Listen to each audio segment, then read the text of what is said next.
Alfredo, bienvenido. Antes que nada, me tomé la atribución de que esa frase, combinarla para el Zócalo, en la benevolencia de sus intereses. Adam Smith. A ver, contame. ¿Qué tal, Ricardo? Bueno, un gusto estar de nuevo. Empieza el año. Seguramente este año vamos a tener mucho para comentar en economía. Pero en esta primera columna, te decía yo cuando hablábamos en la preproducción, que tenía ganas de hacer una referencia a algo un poco abstracto y después bajar a una situación específica de Argentina, de algo que puede parecer obvio, de algo que a veces lo vemos sin tomar demasiado en cuenta cuáles pueden ser sus consecuencias, y que tiene que ver con ese gran filósofo moral y gran economista que fue Adam Smith. Adam Smith fue un economista, un filósofo moral escocés, que muchos lo indican en la historia del pensamiento económico como el padre de la economía. En realidad él escribió un libro que es muy famoso, es de los libros más famosos de economía, que se llama Investigación sobre la naturaleza y causa de la riqueza de las naciones. Esa imagen que pone, que en estos momentos estamos viendo allí en la pantalla compartida, es el monumento que le hicieron a Adam Smith en Edimburgo. Él había nacido en Kirkcaldy, una pequeña localidad escocesa, y murió en Edimburgo. Cuando uno camina por esa plaza, no se le presta mucha atención, está cerca de la catedral, pero vale la pena recordar quién fue Adam Smith. Adam Smith escribió en 1759 un libro que lo hizo muy, muy famoso, que se llama Teoría de los Sentimientos Morales. ¿Cuál es el objetivo de ese libro de Smith? El objetivo de ese libro de Smith es, básicamente, tratar de entender por qué las personas, por qué los hombres actuamos como actuamos. Es decir, cuáles son los móviles de la conducta humana. ¿Cuál es el motivo por el cual, ante determinada circunstancia, los agentes económicos responden de determinada manera? En la teoría de los sentimientos morales estaba muy claro que su visión tendía a afirmar de que es muy importante en nuestra conducta el interés propio, los intereses de cada uno. Y que no es la idea de un egoísmo perverso, sino es la idea de que los hombres actúan conforme a sus intereses y que de esta forma, esto inspirado, digamos, en un notable filósofo de la ilustración escocesa, que fue Hutchinson, Hutchinson tenía la idea de que Dios había ordenado las cosas de una manera tal que si los hombres respetaban las leyes estas que había determinado Dios, los hombres iban a lograr su máxima realización.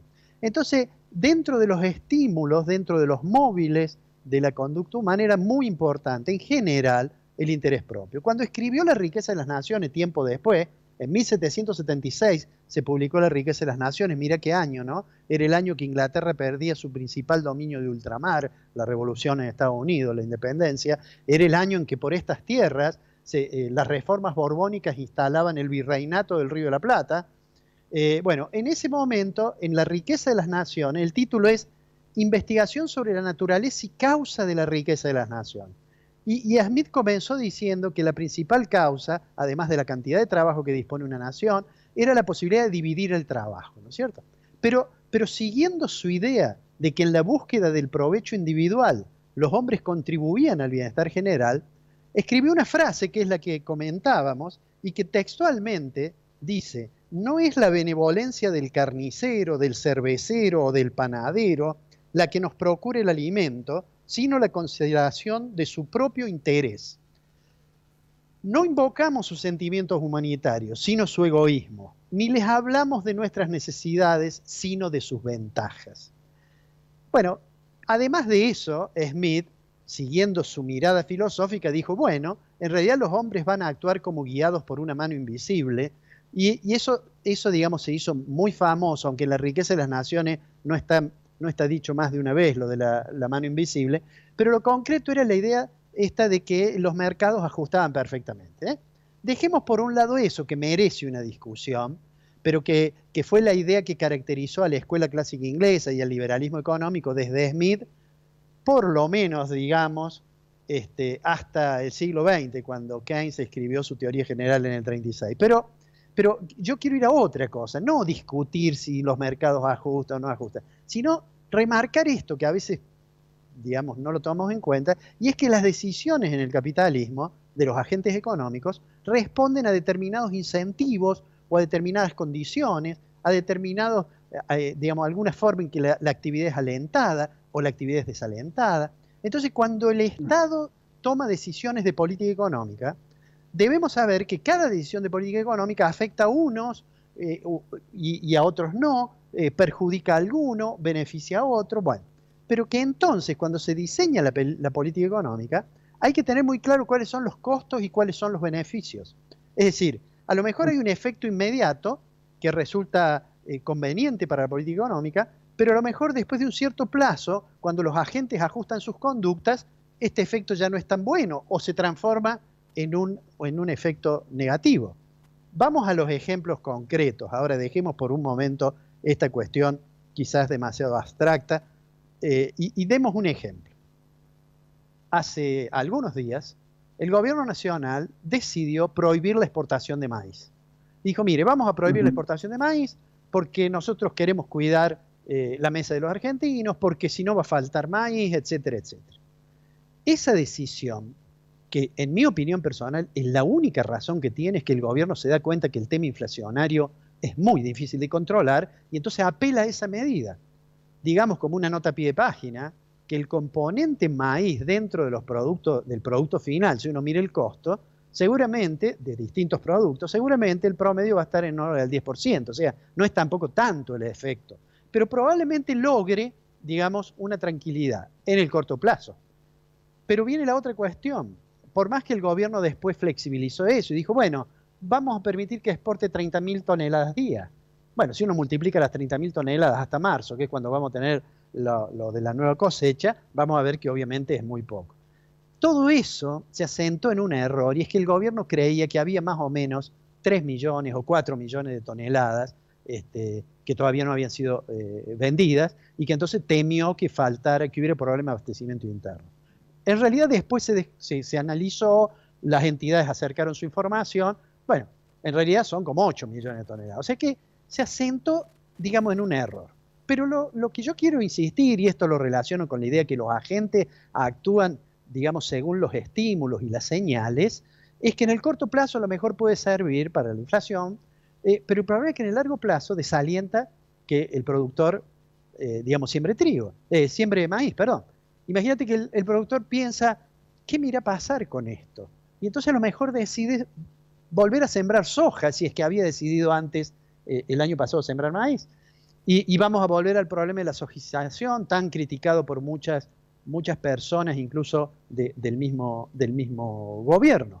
Entonces, a medida que los agentes van modificando su conducta, el efecto puede ser muy negativo. Y a mí me parece que ahí el gobierno no analiza adecuadamente.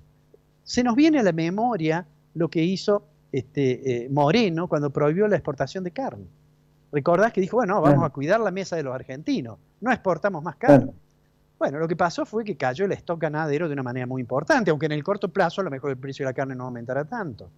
Entonces, yo me preguntaba, digamos, si un rasgo tan obvio como este digamos, todos lo conocen, y yo no dudo que Martín Guzmán sabe que esta medida puede durar un tiempo y nada más, pero además instala fuera de lo económico el temor en los productores. Es decir, los productores, me parece que lo que más los pone nerviosos es que dice, uy, empezaron de nuevo y vaya a saber qué me van a hacer más adelante, y eso los retrae. Entonces dice, bueno, en realidad voy a comprar menos, voy a trabajar de manera que me cueste menos la tierra, menos abonos o menos plaguicidas, bueno, la pre-cosecha, la pre-siembra la voy a hacer al mínimo costo, etcétera, etcétera. Y entonces eso termina perjudicando, porque ese es el sector que produce los bienes transables internacionalmente que Argentina necesita colocar en el mercado mundial para mejorar nuestra situación en el sector externo. Entonces digo, pensaba yo, ¿qué dirá Martín Guzmán cuando va a verlo al presidente y en el camino escucha que el presidente dice cosas que todo el mundo sabe que no están correctamente. Te doy un ejemplo. El presidente dijo, y todo esto lo hacemos porque no puede ser que los argentinos paguen la carne lo mismo que los europeos, ¿no? Entonces hoy yo pensaba, mientras esperaba que nos conectáramos con la gente del canal, digo, a ver, ¿cuánto cuesta un kilo de carne? Y te voy a dar un ejemplo, ¿cuánto cuesta el kilo de carne en Suiza?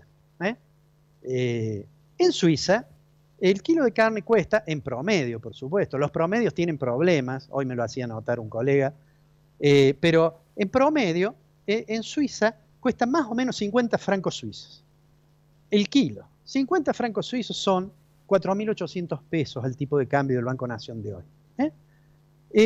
Digo, bueno, está bien, Suiza, los mismos suizos suelen decirle la isla de los precios altos. A tal punto que mucha gente cruza la frontera en Suiza y va a comprar a Francia o a Alemania, que es más barato. Pero dice, ¿cuánto cuesta en París? París es mucho más barato que Neuchâtel o que Ginebra, digamos. En París también, en promedio, sacado de una base de datos internacional, cuesta más o menos entre 25 y 28 euros, que son más o menos 2.600, 3.000 pesos. Por supuesto, alguien me puede decir, bueno, vamos a España, que nuestra madre patria es muy barata en relación a Europa. Y bueno, y allí nos va a costar entre 12 euros y 15 euros y nos va a salir más o menos 1.500 pesos el kilo. Digo, ¿por qué el presidente dice esto? Yo me imagino que entra Martín Guzmán y dice, presidente, calculo yo que se anima a decirle, mire, me parece que está mal lo de la carne. ¿Ah? Si se anima a decirle eso, me parece que Fernández tiene dos respuestas. Una, decirle, che, ¿por qué? A ver, veamos cómo es el tema. Y verlo, y la próxima vez, antes de hablar de la carne, preguntarle a Guzmán, o decirle, no, mira, esto es para Tribuna. Y entonces ahí Guzmán dice, bueno, este hombre de Tribuna sabe más que yo, obviamente, porque Guzmán es un académico. Y entonces digo, yo no estoy tan seguro que siempre sea necesario mentir para capitalizar, digamos, políticamente un gobierno. ¿Por qué? Porque eso dura poco y porque finalmente después termina perdiéndose credibilidad en los funcionarios más importantes, en los que nos gobiernan. Y hace mucho tiempo, otro gran economista, Keynes, que yo siempre digo, el más grande economista del siglo XX, nos hizo conocer dos cosas sobre el futuro. La primera, que el futuro es esencialmente incertidumbre, y ni que hablar ahora con el problema de pandemia que tenemos. Pero la segunda cosa es que, digamos, el futuro depende también de lo que los agentes económicos creen que va a ser el futuro. Si los empresarios creen de que va a haber un escenario económico, macroeconómico estable, interesante, van a estar más dispuestos a invertir. Si los agentes económicos creen que lo que viene es una crisis, se van a volver más austeros y eso va a profundizar la caída de esa crisis. Entonces vuelvo a insistir con esto, y con esto termino, diciendo lo siguiente. Sería bueno que de economía hable Guzmán, que de vacuna hable el ministro de Salud, o a lo mejor la viceministra, y que el presidente se ocupe de lo que sabe, que es de política, para que pueda construir los consensos necesarios para que Argentina alguna vez pueda ir resolviendo de a poco nuestros graves problemas, la inflación, la vergonzante pobreza que tenemos, los problemas del sector externo, las expectativas sobre el tipo de cambio, etcétera, etcétera, etcétera. Puede ser que 2021 en eso nos traiga buenas noticias, Ricardo. Bueno, esperemos. De todas maneras, las incógnitas siguen estando. Y eso es lo más preocupante de todo. Alfredo, abrazo, nos encontramos la semana que viene. Un abrazo grande.